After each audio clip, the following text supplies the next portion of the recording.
అయితే digital exclusive లో మనం చూస్తున్నాం.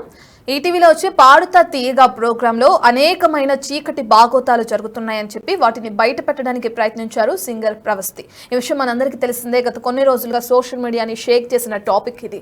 అయితే దీనికి సంబంధించి ఒక్కొక్కరు బయటకు వచ్చి ఏదైతే ప్రవస్తి చేసిన వ్యాఖ్యలు ఉన్నాయో అవన్నీ కూడా కరెక్ట్ కాదని చెప్పడం, తను ఎలిమినేట్ అయింది కాబట్టే ఆ ఫ్రస్ట్రేషన్ ని తట్టుకోలేక ఈ విధంగా మాట్లాడుతుంది అని చెప్పడం మనందరం చూసాం. దీనికి సంబంధించి సునీత రియాక్ట్ అవ్వడం, దాని తర్వాత ఒక్కరొక్కరు సింగర్స్ కూడా రియాక్ట్ అయ్యి అటువంటివి జరగవని చెప్పడం, ఆ షో ఆర్గనైజేషన్ కి సంబంధించి కూడా కొంతమంది వ్యక్తులు బయటకు వచ్చి మాట్లాడడం కూడా మనం చూసాం. అయితే ఇప్పుడు సింగర్ ప్రవస్తి ఏదైతే మాట్లాడిన ఆ మాటలకి సంబంధించి కానీ, తను ఏదైతే ఇష్యూ ఒకటి తెరపైకి తీసుకొచ్చిందో ఆ ఇష్యూకి సంబంధించి కానీ గీతా మాధురి కూడా రియాక్షన్ ఇవ్వటం జరిగింది. గీతా మాధురి ఏ విధంగా రియాక్ట్ అయ్యారో కూడా మనం చూద్దాం. అయితే వీడియోను పోస్ట్ చేసింది గీతా మాధురి ఈ ఇష్యూకి సంబంధించి. తనకి ఇన్ని రోజులు అవగాహన రాలేదని, అవగాహన రావడానికి టైం పట్టింది, అందుకే అన్ని తెలుసుకునేంత వరకు మాట్లాడడం సరికాదు కాబట్టి ఇప్పటి వరకు మాట్లాడలేదని చెప్పి కూడా గీతా మాధురి అంటుంది. ప్రవస్తి ఒత్తిడిలో ఉండొచ్చు, అందుకే ఈ విధంగా మాట్లాడి ఉండొచ్చు అని చెప్పి కూడా గీతా మాధురి అంటుంది. ప్రవస్తి, నీకు నేనున్నా, మేమంతా ఉన్నాం. సో ఒక్క రియాలిటీ షోతో నీ లైఫ్ మారదు. ఎక్కువ ఒత్తిడికి గురి కావద్దు, ఏదో అన్నారని ఆపాదించుకోవద్దు. పాడుతా తీయగా టీం ని టార్గెట్ చేసి కావాలని చెడు చేసే వాళ్ళంతా క్రూరులు కాదు అని చెప్పి కూడా సింగర్ ప్రవస్తిని ఉద్దేశించి అటు సింగర్ గీతా మాధురి మాట్లాడడం కూడా మనం చూస్తున్నాం. కీరవాణి, సునీత, చంద్రబోస్ ఒకరు ఓటమిని చూసి ఎంజాయ్ చేసే రకం కాదు. వాళ్ళతో నేను చాలా ఏళ్ల నుంచి పనిచేస్తున్నాను, వాళ్ళు ఎలాంటి వాళ్ళో నాకు తెలుసు. నీ ఓటమిని చూసి వాళ్ళు ఎంజాయ్ చేసే రకం కాదు. సో నువ్వేదో ఫ్రస్ట్రేషన్లో ఉన్నావో, లేదంటే ఒక ఇదిలో ఒత్తిడికి గురయ్యి ఈ మాటలు మాట్లాడి ఉండొచ్చు. సో దీనివల్ల, ఈ ఒత్తిడికి గురవటం వల్ల నీ కెరీర్ని ఆపేయొద్దు, నీ కెరీర్ ఎక్కడితో ఆగిపోకూడదు అని చెప్పి కూడా సింగర్ గీతా మాధురి మాట్లాడడం కూడా చూస్తున్నాం. ఒకసారి అసలు గీతా మాధురి ఏం మాట్లాడింది ప్రవస్తి వ్యాఖ్యలకి సంబంధించి అనేది ఒకసారి చూద్దాం. నేను వీడియో చేయడానికి కారణం సింగర్ ప్రవస్తి రీసెంట్ గా పెట్టిన వీడియో, ఆ తర్వాత దాని గురించి సోషల్ మీడియాలో ఉన్న చాలా వీడియోస్ గురించి. ఎందుకు రెస్పాండ్ అవ్వలేదు, మీరెవరికి మద్దతు పలుకుతున్నారు, ఆర్ మీరెవరికి సపోర్ట్ చేస్తున్నారు, మీ ఒపీనియన్ ఏంటి, ఎందుకు ఇంత రెస్పాండ్ అవ్వట్లేదు అని కూడా కొంతమంది అడగడం జరిగింది. కొన్ని విషయాలు రెస్పాండ్ అయితే రప్చర్ అవుతాయి, కొన్ని విషయాలు రెస్పాండ్ అవ్వకపోతే రప్చర్ అవుతాయి. సో రెస్పాండ్ అయ్యే ముందు ఒక 10 సార్లైనా ఆలోచించి రెస్పాండ్ అవ్వాలి అనుకున్నాను. అండ్ ఈ విషయం గురించి తెలియడానికి కూడా నాకు పూర్తి అవగాహన రావడానికి చాలా టైం పట్టింది. Because I was travelling, continuous గా 3 days ట్రావెల్ చేస్తున్నాను, నాకు సరిగ్గా సిగ్నల్స్ లేవు. సో నేను పూర్తిగా తెలియకుండా ఎలాగా నాకే ఒక ఒపీనియన్ ఫామ్ చేసుకోవడానికి చాలా టైం పట్టింది. So first before I start, I just want to empathise with Pravasthi.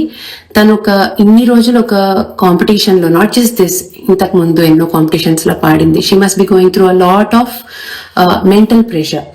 So తను ఒక మెంటల్ ప్రెషర్ లో ఉండుండొచ్చు, ఒక స్ట్రెస్ లో ఉండుండొచ్చు, తనకు కొన్ని ఫీలింగ్స్ ఉండుండొచ్చు.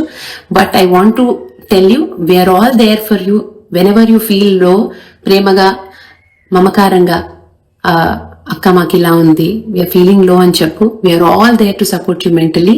నేనే కాదు, నువ్వు ఎవరినైనా అడుగు, మన ఇండస్ట్రీలో అందరూ కూడా వచ్చి నీకు మెంటల్ గా మంచి ఎమోషనల్ సపోర్ట్ తప్పకుండా ఇస్తారు అని నేను నమ్ముతున్నాను. అండ్ ప్లీజ్ డోంట్ ఫీల్ లో at any cost. Reality shows, ఇన్ని రియాలిటీ షోస్ పాడావు కాబట్టి ఒక్క రియాలిటీ షోతో లైఫ్ ఏమీ మారదు, అంత స్ట్రెస్ తీసుకోవద్దు. అండ్ బికాజ్ ఐ నో అన్ని రోజులు ఒక రియాలిటీ షోలో పార్టిసిపేట్ చేసినప్పుడు చాలా ప్రెషర్ గోత్రూ అయి ఉంటావు. సో సడన్ గా ఎన్నో విషయాలకి మైండ్ చాలా ఎఫెక్ట్ అవుతుంది. But my suggestion is please don't take anything to heart. There are a lot more important things than this. మనం ఉన్న ఈ సిచ్యుయేషన్ లో కొన్ని ర్యాండమ్ గా మాట్లాడినవి కూడా మనకి ఆపాదించేసుకుంటాం ఒక్కొక్కసారి. బట్ అలా ఆపాదించుకోకు. We're all there to support you emotionally. And ఇకపోతే నేను మామూలుగా ఇలాంటి ఒక షోస్ నుంచి వచ్చాను కాబట్టి, ఇలాంటి షోస్ కండక్ట్ చేసే వాళ్ళ పర్స్పెక్టివ్ లో చూస్తే, ఈ అమ్మాయి ఏ పాట పాడితే బాగుంటుంది అనుకుని రకరకాల డిస్కషన్ సాంగ్ సెలెక్షన్ లో చేయడంలో తప్పులేదు. ఎన్నో డిస్కషన్స్ అవుతూ ఉంటాయి. ఒక్కొక్కసారి వాళ్ళు సర్లే అని వదిలేసి కన్విన్స్ అయిపోయి వేరే వీళ్ళకి నచ్చిన పాటలు పాడనిస్తారు. ఒక్కోసారి వీళ్ళు కన్విన్స్ అయ్యి వాళ్ళకి అవతల వాళ్ళకి నచ్చిన పాటలు పాడే అవకాశాలు ఉంటాయి. సో దీన్ని all these are a part and parcel of stepping stones to success అని అనుకోవాలి. Because not just a reality show, in reality also ఒక సాంగ్ పాడితేనే నెక్స్ట్ డే ఉంటుందో లేదో తెలియదు. ఉద్యోగంలో కూడా నెక్స్ట్ డే ఎలా ఉంటుందో మనకు తెలియదు. సో చాలా హార్డ్షిప్స్ ఫేస్ చేయాల్సి ఉంటుంది. వాటిని ఏ విషయానికి ఎంత సీరియస్నెస్ మనకి ఇవ్వాలి అనేది మనం ఆలోచించుకోవాలి. లెట్స్ నాట్ అంతంత అంటే అదంతా పెద్ద దాన్ని వేలెత్తి చూపేంత నాకు అంటే అనిపించట్లేదు అప్పుడే. And I've known ETV and I've known పాడతీగా team for very long time. ఒకళ్ళకి బ్యాడ్ జరగాలి అని అయితే వాళ్ళు ఏమి చేసేంత క్రూరులైతే కాదు. మేబీ ఒకళ్ళకి మంచి జరగాలి, వీళ్ళకి ఈ పాట సూట్ అవుతుంది, వీళ్ళకి ఈ పాట చాలా బాగా పాడుతుంది, ఈ పాట పాడితే ఆడియన్స్ కి నచ్చుతుంది అని ఆలోచించుంటారేమో. కానీ వీళ్ళకి బ్యాడ్ అవ్వాలి, వీళ్ళు ఎలిమినేట్ అయిపోవడానికి ఈ పాట ఇవ్వాలని అయితే అనుకుని ఉండారని నేను గట్టిగా నమ్ముతున్నాను with the experiences I have. And ఇకపోతే జడ్జెస్ గురించి వస్తే సునీత గారు కానీ, కీరవాణి గారు కానీ, చంద్రబోస్ గారు కానీ ఒకళ్ళ ఓటమిని ఎంజాయ్ చేసే రకం అయితే కాదు. అదైతే నేను నమ్ముతాను. ఎందుకంటే వాళ్ళందరూ కూడా ఎన్నో ఒడిదుడుకులు ఎదుర్కొని ఈ స్టేజ్కి వచ్చారు. సో డెఫినెట్లీ మేబీ ఆ టైంలో ఒకళ్ళు పాడిన పాట నచ్చకపోయి ఉండనంత మాత్రాన వాళ్ళకి ఆ పర్సన్ అంటే ఇష్టం లేకపోవడం, ఇష్టం ఉండడం అనేది ఉండదని నేను అనుకుంటున్నాను. కానీ మనమున్న పొజిషన్ లో ఇప్పుడు ఒక కంటెస్టెంట్ యాంగిల్లో చూస్తే చిన్న కామెంట్ కూడా చాలా డిస్టర్బింగ్ గా ఉంటుంది, చిన్న కాంప్లిమెంట్ కూడా చాలా హ్యాపీనెస్ ఇస్తుంది. సో అంతా ఇప్పుడు we're not the main characters of others life. So వాళ్ళు ఒక కామెంట్ ఇచ్చినంత మాత్రాన మనల్ని గుచ్చాలి అని అనుకోవాలని లేదు. సో ఇది నేను అనుకుంటున్నాను. అండ్ ఇది నేను నమ్ముతున్నాను కూడా, because I have seen all these people. And I wish everybody takes all these kind of experiences positively. ఇకపోతే నేను చాలా బాధపడిన, చాలా సీరియస్ గా ఫీల్ అయిన విషయం ఏంటంటే, ఈ సీన్ని ఆసరాగా తీసుకుని, ఈ సిచ్యుయేషన్ ని ఆసరాగా తీసుకుని ఎంతో మంది సెలబ్రిటీలు దొరకడం కోసం వెయిట్ చేసి జడ్జెస్ ని చాలా దూషించడం అనేది నాకు చాలా చాలా చాలా బాధ అనిపించింది. దొరికిందే ఛాన్స్, ఎక్కడ దొరుకుతారా అసలు సెలబ్రిటీలు ఎప్పుడు దొరుకుతారా, మనం పిచ్చి పిచ్చి కామెంట్లు పెట్టేద్దాం, పిచ్చి పిచ్చిగా మాట్లాడేద్దాం అనుకోవడం అనేది I think we all have a serious problem. ఎందుకు అసలు సెలబ్రిటీలు ఎప్పుడు దొరుకుతారా అని వెయిట్ చేస్తున్నట్టుగా అనిపించింది. బికాస్ నిజంగా వీళ్ళకి ఇన్ని ప్రాబ్లమ్స్ వాళ్లతో ఉండుంటే ఇన్నాళ్ళు ఎక్కడ ఇలాంటి రిప్లైలు, ఇన్నాళ్ళు ఇలాంటి కామెంట్స్ పెట్టుండొచ్చు కదా. సో ఎక్కడ దొరుకుతారా లాగా నాకు అనిపించింది. Maybe I'm wrong also, but నాకు ఇలా అనిపించింది. It's my opinion about this thing, because I've seen a lot of hate comments and I really felt bad.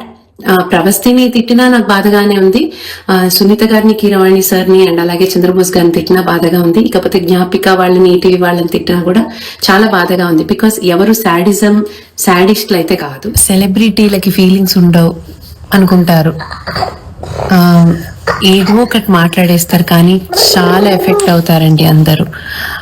I think we have to be ఒక పక్క మనం అంటే ఆనెస్ట్లీ ఈ situation లో నాకు బ్యాడ్ కామెంట్స్ పెట్టే వాళ్ళందరూ హిపోక్రట్స్ లా అనిపిస్తున్నారు. ఎందుకంటే ఓ పక్క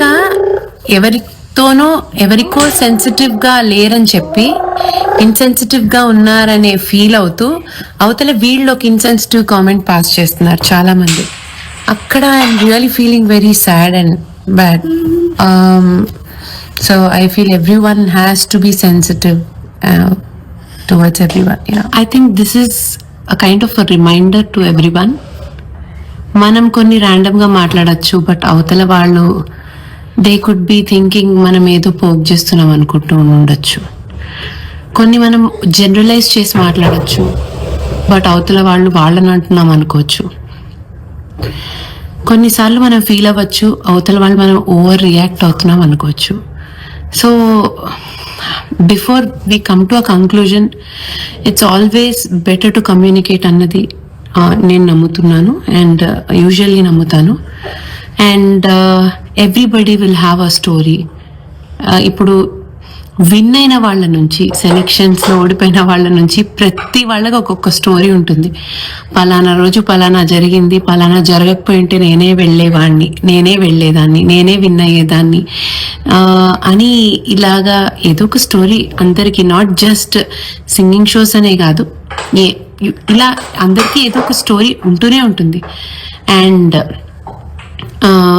రియాలిటీ షోస్లో ఒకళ్ళని టార్గెట్ చేసి వాళ్ళని తీసేయాలి అనే ఉంటే అసలు వాళ్ళని ఫస్ట్ ఆఫ్ ఆల్ షోలోకి తీసుకోకుండా బిగ్గర్ సెలెక్షన్స్లోనే స్క్రూటినీ చేసేసి తీసేయచ్చు. కానీ స్క్రూటినీ అప్పుడే తీసేయచ్చు. కానీ రియాలిటీ షోస్ అనేవి ఏంటంటే టీఆర్పీస్, సాంగ్స్, ఆ కంటెస్టెంట్ ఏ సాంగ్ పాడితే ఆడియన్స్ ఎంటర్టైన్ అవుతారు, ఇవన్నీ కూడా ఆలోచించే ప్రాసెస్లో ఒక్కొక్కసారి కొంతమంది హర్ట్ అవ్వచ్చు, ఒక్కొక్కసారి కొంతమందికి చాలా ప్లస్ అవ్వచ్చు, కొంతమందికి మైనస్ అవ్వచ్చు. This is all part and parcel of the journey we go through in our life at our respective